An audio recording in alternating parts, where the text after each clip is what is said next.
Hello दोस्तों, मैं doctor कुशल कुमार देवल homeo channel पर आपका स्वागत करता हूं। दोस्तों, आज हम बात करने वाले हैं कुछ ऐसे घरेलू पेड़ पौधों की या घरेलू नुस्खों की जो कि हमारे आम जीवन के अंदर बहुत ही महत्वपूर्ण हैं। हमें पता होते हुए भी हम आज के डेट में उन नुस्खों का प्रयोग नहीं करते हैं तथा ऐसी बंद डब्बों वाली दवाइयों का प्रयोग करने लगे हैं मॉडर्न पैथी के चक्कर में आकर, जिससे कि हमारे जेब पर भी प्रभाव पड़ता है तथा उस ही चीज का प्रयोग हम बंद डिब्बों की मेडिसिन में के रूप में करते हैं। दोस्तों, बात करते हैं कुछ ऐसे घरेलू नुस्खों की जो कि हमारे आम जीवन के अंदर हमारे पूर्वजों ने या हमारे ऋषि मुनियों से लेकर प्रयोग करते हुए आए हैं और वह मेडिसिनल रूप के अंदर बहुत ही कारगर सिद्ध हुए हैं तथा आज की प्रत्येक पैथी के रूप में भी अभी तक उन नुस्खों का प्रयोग या उन मेडिसिन प्लांट्स का प्रयोग अभी तक किया जाता है हमारी प्रत्येक पैथी के रूप में।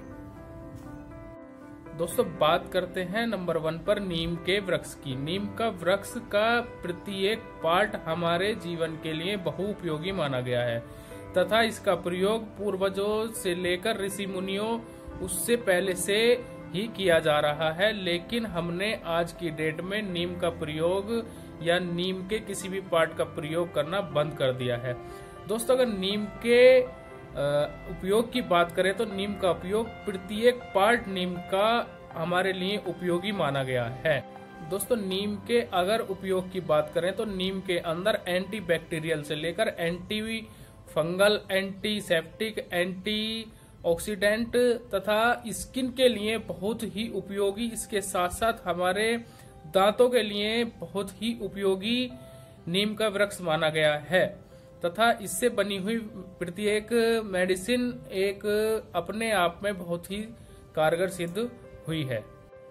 दोस्तों, बात करते हैं नीम के उपयोग की। दोस्तों, नीम की गुठलियों को अगर हम पीसकर उसका सेवन करते हैं तो हमें अगर डायबिटीज है तो वह डायबिटीज के अंदर बहुत महत्वपूर्ण रोल निभाता है तथा दोस्तों, नीम के अंदर एंटी बैक्टीरियल प्रॉपर्टीज होती हैं, जैसे कि अगर हमारे कहीं भी फोड़ा या फुंसी टाइप निकलता है, अगर हम उस पर नीम के पत्तों को पीस कर लगाते हैं, उसका सेवन करते हैं तो कुछ ही दिन के अंदर या कुछ ही घंटों में फुंसी तथा फोड़ों जैसी समस्या से हमें निजात मिल सकती है। इसके साथ साथ दोस्तों, इसके अंदर एंटी फंगल प्रॉपर्टीज भी होती हैं, जैसे कि दाद या खाज किसी मरीज को होता है तो अगर उस पर नीम की पत्तियों का सेवन किया जाता है तथा नीम की पत्तियों को पीसकर अगर हम उसका घोल बनाकर अगर पीते हैं, पानी के अंदर डालकर पी सकते हैं तो वह भी बहुत अच्छा उपयोग हमारे शरीर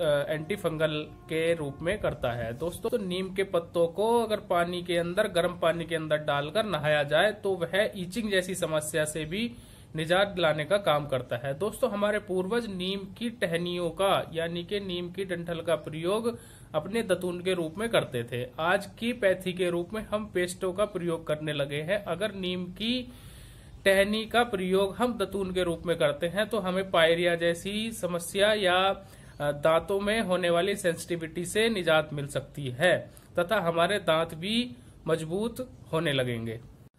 दोस्तों, बात करते हैं हल्दी की। दोस्तों, हल्दी हमारे जीवन में बहुत उपयोगी है। हमें सभी को हल्दी के उपयोग का पता है, लेकिन आज की मॉडर्न पैथी के चक्कर में हम हल्दी का सेवन करना भूल गए हैं। दोस्तों, बात करते हैं हल्दी के उपयोग की। दोस्तों, हल्दी के अंदर एंटीऑक्सीडेंट प्रॉपर्टीज पाई जाती हैं जो कि हमारी शरीर के अंदर कोशिकाओं को खराब होने से बचाने का कार्य करती है तथा हल्दी के अंदर एंटी इन्फ्लामेटरी प्रॉपर्टीज भी होती हैं जो कि हमारे शरीर के अंदर सूजन को कम करने का कार्य करती है तथा इसके साथ साथ हल्दी एक एनाल्जेसिक के रूप में प्रयोग करती है, यानी कि दर्द निवारक के रूप में भी हल्दी का प्रयोग किया जाता है। अगर हल्दी को हम 1 चम्मच हल्दी को दूध में डालकर अगर पीते हैं, उसका सेवन करते हैं तो हमें दर्द से तथा सूजन दोनों से निजात मिल सकती है। दोस्तों, इसके साथ साथ हल्दी का प्रयोग हमारे स्किन के लिए किया जाता है। स्किन के ग्लो या स्किन डिसीज के अंदर भी हल्दी का बहुत ही अच्छा रोल बताया गया है तथा दोस्तों, हल्दी एक एंटीसेप्टिक के रूप में भी प्रयोग की जाती है तथा यह हमारे जीवाणुओं को या बैक्टीरिया को खत्म करने का भी कार्य करती है। दोस्तों यहीं पर एक पौधा आता है तुलसी का पौधा। दोस्तों तुलसी का पौधा हमारे घरों में या हमारे आसपास प्रत्येक घर में पाया जाता है, लेकिन हमने भी तुलसी के अगर पौधे के उपयोग की बात करें तो दोस्तों तुलसी के पौधे में एंटी सेप्टिक से लेकर एंटी इन्फ्लामेटरी तथा एंटी कैंसरस ऐसी प्रॉपर्टीज होती हैं। इसके साथ साथ एंटीपायरेटिक के रूप में भी, यानी कि बुखार को उतारने वाली मेडिसिन के रूप में भी तुलसी के पौधे का प्रयोग किया जाता है। दोस्तों ज्यादातर मेडिसिन हमारे कुदरती नुस्खों पर ही आधारित होती हैं तथा हमारे पूर्वजों या ऋषि मुनियों द्वारा दिए गए ज्ञान पर ही आधारित होती हैं। दोस्तों हम अपने रेगुलर डेज के अंदर इन्हीं नुस्खों का प्रयोग अगर कम ही मात्रा में धीरे धीरे करते हैं तो हमें हमारी इम्यूनिटी बूस्ट होगी तथा हमें स्वास्थ्य लाभ मिलेगा। दोस्तों अगर आपको मेरी जानकारी अच्छी लगी हो तो मेरी अगली वीडियो में ही बने रहें। मिलेंगे कुछ और नए टॉपिक के साथ तथा कुछ और प्लांट्स के साथ जो कि हमारे लिए उपयोगी होते हैं। धन्यवाद।